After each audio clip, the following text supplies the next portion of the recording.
My name is Juble Jones. I'm the foreman for the hand fabrication crew here at the Timberlab Northwest.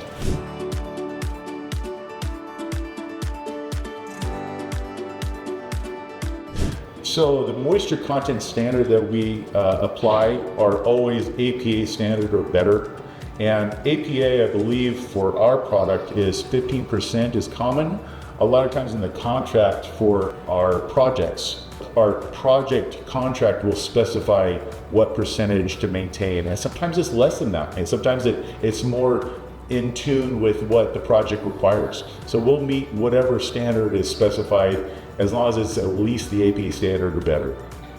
We're all responsible for that. So to assure compliance, we keep the meters running. You know, we check our product and we log, we put that data in a file that basically follows that specific part through the entire process. Each one of our parts that we manufacture has a specific part number. And if there's a part that is not meeting APA, then we reject it. If a bill comes in and it's too high in moisture content, or if it has some other problem with it, we'll reject it and we'll require that the product coming into our facility does meet the required standard.